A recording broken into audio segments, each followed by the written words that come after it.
Platicando en Positivo con Axel y Víctor. Un espacio para romper estigmas, informar y platicar sobre la experiencia de vivir con VIH.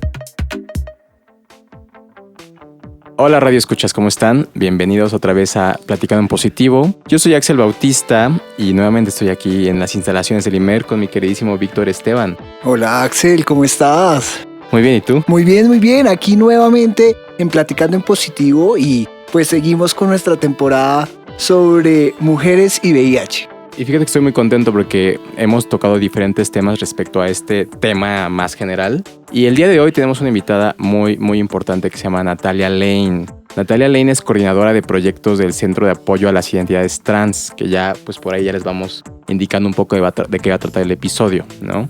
Trabaja en un proyecto con la Secretaría de Mujeres de la Ciudad de México, donde que se llama Pasa la Voz por tus Derechos, donde trabajas con temas de salud sexual y reproductiva, ¿no? Sobre todo con mujeres y con jóvenes. Natalia Lane, bienvenida al programa, ¿cómo estás? Hola, ¿qué tal? Pues muy contenta, muchas gracias por este espacio informativo y muy contenta de estar aquí con ustedes y platicar un poco sobre la realidad de las mujeres trans en esta ciudad y en América Latina. Pues bienvenida Natalia y gracias por recibir nuestra invitación. Para nosotros es muy importante hablar sobre las mujeres porque tenemos la sensación de que la respuesta al VIH invisibiliza un poco a las mujeres. O mucho, ¿sí? Pero digamos Claro. que en el tema de las mujeres trans es particular porque, bueno, en algún momento, cuando se empezó toda la epidemia y cuando todavía no habían las luchas, las que empezaron a movilizar los derechos de la población LGBT eran las mujeres. Y no solo en términos del reconocimiento de las identidades sexuales,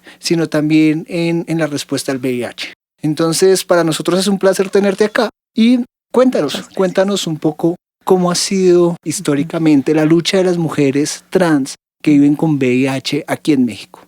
Bueno, antes que nada quisiera aclarar que yo soy una mujer trans, pero no vivo con VIH. Sin embargo, desde 2011 nuestra organización ha trabajado colectivamente con personas trans que viven con VIH y con personas trans que están en contextos de precarización. En ese sentido, como bien lo mencionas, la lucha histórica por la defensa de los derechos humanos de la población LGBT ha estado liderada, digamos de alguna manera, por las mujeres trans, sobre todo por las mujeres trans trabajadoras sexuales. Un ejemplo de ello es Marsha B. Johnson y Silvia Rivera en Stonewall, en Nueva York, cuando ellas deciden dar, digamos, el primer golpe hacia la represión policial que había en ese momento en los espacios de socialización LGBT.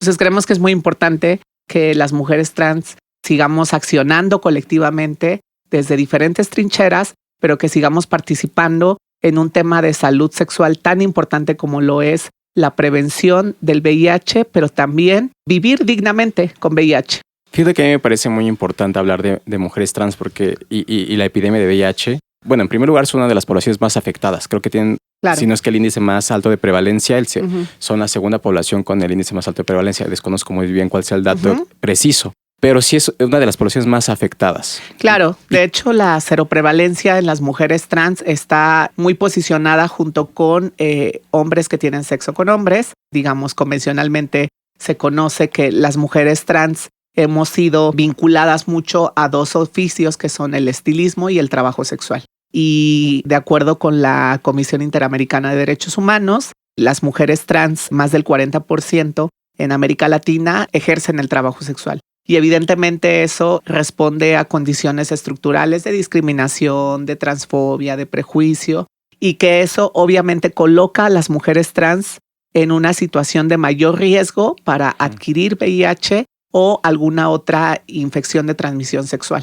Natalia, con Ajá. respecto a esto que estás diciendo, ¿qué crees que le falta a la respuesta nacional para trabajar en la prevención de la infección en la población de mujeres trans? Yo creo que cuando hablamos de mujeres trans que viven con VIH, tenemos que tener en cuenta un poco el concepto de interseccionalidad que Totalmente. manejamos desde las diferentes colectivas y organizaciones que trabajamos la defensa de derechos humanos de las identidades trans, porque muchas veces miramos de una manera muy sesgada a las mujeres trans, particularmente no tomamos en cuenta condiciones como lo son pues la raza, la etnicidad, su color de piel, su situación socioeconómica, su orientación sexual, que creo que ahí sería muy importante que dejemos claro que la identidad de género y la expresión de género son dos cosas muy diferentes a la orientación sexoafectiva.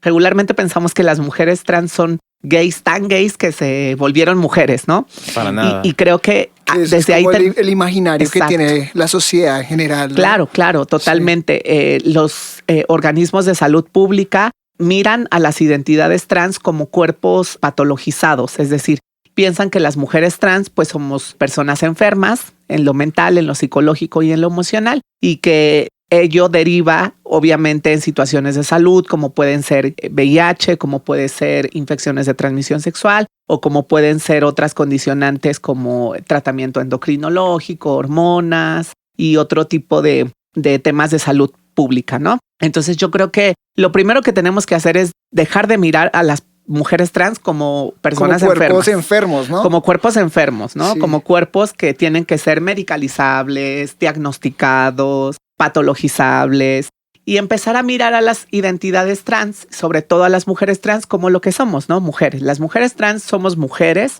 tenemos una realidad corporal diferente a la de los hombres cisgénero gays. Cuando digo hombres cisgénero me refiero a aquellos hombres que no son trans. El prefijo cisgénero se refiere a aquellas personas que no han hecho una transición, vaya, ni social, Sí. ni médica, ni familiar. Y las personas transgénero somos aquellas personas que realizamos esta transición, ¿no? Del otro lado.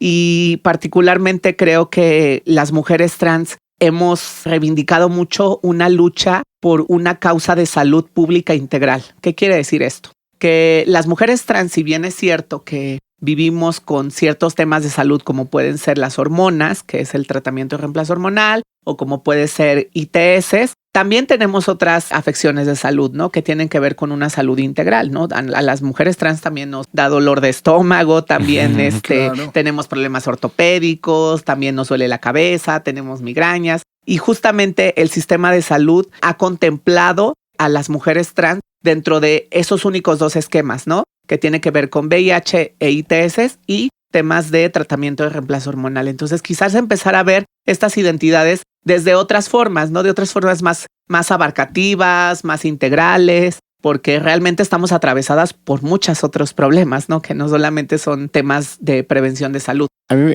siempre me Ajá. surge una duda, sobre todo cuando incluso hablamos sobre poblaciones clave en VIH en general. Ajá. En general, poblaciones ya sean mujeres trans, hombres que tienen sexo con otros hombres, personas que se inyectan drogas, lo que tú quieras. Ujú. Porque creo que sí hay particularidades que se deben de atender, como tú mencionas. O sea, hay Ujú. contextos de interseccionalidad, de pobreza, de trabajo sexual, de muchos y todo tipo de cosas que ponen a ciertas poblaciones en mayor riesgo de vulnerabilidad. Pero ¿no crees que podría como reproducir o mantener el estigma que se tiene sobre ciertas poblaciones cuando se les pone, cuando se les centraliza cuando la atención sobre esas personas? Por ejemplo, el PrEP, ¿no? Ujú. A mí me parece que creo que sí tendría que estar dirigido hacia ciertas poblaciones, pero al mismo Claro. tiempo creo que no. O sea, al mismo tiempo creo que cuando tú dices tienen que ir dirigidos a ciertas poblaciones, estás estigmatizando indirectamente a esas poblaciones porque las ves como focos de contagio, como focos de transmisión. O sea, Claro. como no revictimizar a las poblaciones claves sin dejar de centrar la atención en ellas, en la respuesta. Y sí, y la pregunta va por ahí porque creo que ustedes como mujeres trans han tenido mucha experiencia en eso. Claro, yo creo que definitivamente tenemos que tener en cuenta que los grupos de atención prioritaria se tienen que atender. O sea, y eso lo vemos en cualquier política pública que hay en los gobiernos locales o federales. Como por ejemplo en la Ciudad de México hay ciertos grupos que se atienden, como pueden ser adultos mayores, personas con discapacidad, personas que viven con VIH, población LGBT, y que por supuesto que atender estos grupos es importante porque atacan problemas estructurales de raíz que son importantes empezar a erradicar, pero creo que justamente sí es necesario un trabajo especializado para atender los temas que tienen que ver con VIH en mujeres trans. Porque si bien es cierto, como tú lo mencionas, que no es la única realidad que vivimos las mujeres trans, también es cierto que tenemos una mayor probabilidad de riesgo. De acuerdo con el Instituto Nacional de Salud Pública, pues el inicio de una vida sexual en las mujeres trans es aproximadamente a los 13 años, imagínate. Entonces es una edad muy temprana y que eso obviamente deriva un mayor riesgo para adquirir VPH, VIH, ITS y en general, ¿no? Y yo creo que aquí sí hay que ser muy puntuales y decir las cosas como son. Yo creo que las mujeres trans hemos sido destinadas históricamente a ejercer el trabajo sexual. Y fíjate que el tema con el trabajo sexual en mujeres trans deriva en muchas otras cosas que nos llevan directamente a vivir con VIH.